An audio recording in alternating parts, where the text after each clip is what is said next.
Hello and welcome to Aid Hardy Free Speech. Apologies for being a couple of seconds late. My internet, just as usual, about 2 minutes from going live and it just goes down completely. So I've just had to reset everything. Anyway, apologies for that. Just a bit of an update on Dr. Adil. I knew this day had come. I'm actually surprised how long the initial interview stayed up on YouTube without being taken down. And I think that's because of the title. It was fairly sort of loose and very inane, no real mention of COVID or anything like that, and certainly nothing about 5G or nothing like that. Anyway, I had a phone call from Dr. Adil yesterday. I was going to say he was upset, but actually he wasn't. He wasn't even surprised, but he did need some help with what he's facing, and he's received a huge pile of documents from the GMC, the General Medical Council, questioning what he's been doing. I'm told he's got questions to answer later on this coming week. Any more than that, I can't tell you, but part of the conversation that we had was if I would, for now, take down the interviews that we did, certainly in the hope that in the future we can put them back up again. Anyway, that's the practical side of it. Thousands of people have thankfully watched that video, and hopefully people have downloaded it and mirrored it and put it up all over the place. But the originals, for now, are on a hard drive that I'm looking at, so they can be put back up again later if it's appropriate. One thing I don't want to do is do anything to hinder or harm Dr. Adil, who is an incredibly brave man. I mean, it's just, I hope we can understand how far this man has stuck his neck out. He has 3 part-time, as many surgeons do, jobs, often for 3 different NHS trusts or private. And each one of those jobs comes into serious question when the General Medical Council start to have a problem with your actions. So at the moment, Dr. Adil has got a mountain of questions to answer. And whilst this is Aid Hardy free speech, we have to respect the wishes of whoever comes on the channel. At the end of the day, it's his. I'm not feeling sorry for Dr. Adil, and I don't think he wants me to. Certainly, not by the conversations that we've had. But what I want to try and get over is how much this man has put his life in jeopardy for literally the good of humanity. As far as I know, he was the first NHS practicing surgeon to come out and be interviewed live. I don't know if I did that or if it was somebody else before me. I don't know. It doesn't really matter. And the man's now in a position where ultimately he's looking at losing his license and therefore his livelihood. And obviously he's got a family and an extended family. So I think what we have got a responsibility to do is I'll certainly be keeping in touch with Dr. Adil, and if there's any more information that I can bring you as and when, even if it's just a couple of minutes video, I'll be coming on to do it, just to keep you up to date. But I think the main thing is if there's anything that we can get involved with in order to support Dr. Adil and the other people that have been good enough, the health practitioners that have been working with him to do this all over the world. And when I say that it is all over the world, I mean it literally is. His work is all over the world. He's been working tirelessly to get the message out that this is not right. What's happening to us mentally, physically, is unjustified. Whether or not Dr. Adil is of the same mind that I am as to this is basically the New World Order marching at 100 miles an hour, I don't know. I don't even know if it's a term that he's familiar with. We've not really talked about that.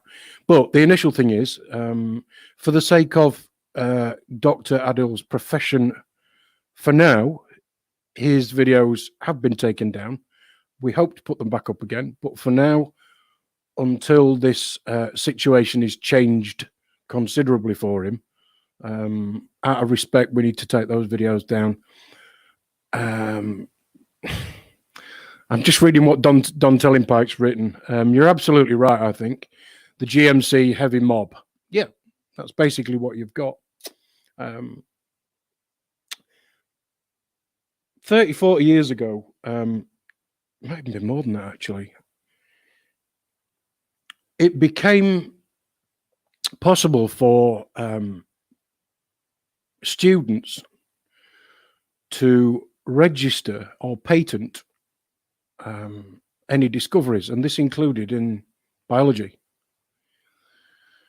So there's then this that sort of creates a money rather than a for the good of the people situation within the structure of finding out or moving medicine forward. And of course, once that happens, we end up with people like Fauci and Gates. They start to steal people's work, as Dr. Markovich has said. All that sort of thing happens. And it creates this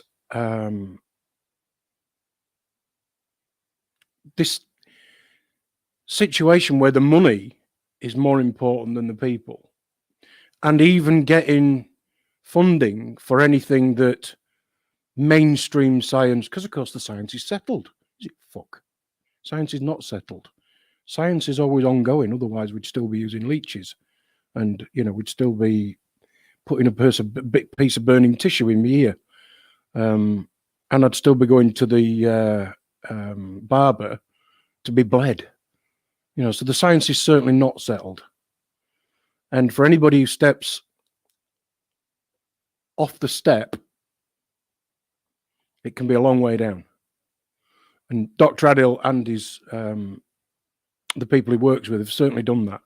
And I think what we need to make sure is that if we can help at all, that we're there for him. Look, I promised just a short few minutes update, which I've done. I can't really say too much because, one, I don't know much more than that. But what I can tell you is there is one big shit shower going to hit Dr. Adil, and we need to be behind him. So for now, we've taken his videos down. Hopefully, we'll be able to put them back up soon. The good thing is, and this came from Dr. Adil himself, whatever happens, thousands of people all over the world have heard his message. And that's a brave man who says that. That is a very brave man. So I think we just need to make sure that we're there for him if there's anything that we can do to help. Okay. I just want to give you a 2-second update on Bex and what we were going to do tonight. If you're watching this live, later on tonight at 7 o'clock, we were going to do a vaccine special, basically the threat of vaccines, mandatory vaccines, and a beginner's guide. For those of you that know Bex a bit more than others, she's got her dad's very ill. Sadly, he's got Alzheimer's, and it is her and her mum have got a lot of work on. He's a lovely man, but sadly he's poorly, and I don't think can't remember the last time they got a full night's sleep. So all the information that Bex was going to be bringing us at 7 o'clock tonight, she's spent the past couple of days dealing more and more with her dad. So what we've done, we've postponed that until this coming Wednesday, the 27th at 7 o'clock. And that's when we'll be bringing you all that information. But just a little nugget that Bex has just told me on the phone. The COVID tests, apparently, when they do it, they do one up your nose and one somewhere else, or one in your mouth and somewhere else. So we all thought all these COVID tests were one result per person. It's 2 results per person. So who would have ever thought it was that easy to cook the books, eh? But anyway, look, we'll be discussing that more and more on Wednesday. Apologies for that vaccine one not happening tonight. It is worth waiting for. I've seen a lot of the information that she's got to bring us, but she's not finished it yet. So look, anything more we can tell you about Dr. Adil as and when it happens, I'll come on. I'll not be bothered about how many people are watching. Don't matter whether people watch this live or recorded afterwards. But we just need to know that if I need you, I can put a video out and we can get on board and help Dr. Adil in any way that we can if we need you to. So thanks for being there. Thanks for listening. And I'll speak to you very soon. Thanks. Bye-bye.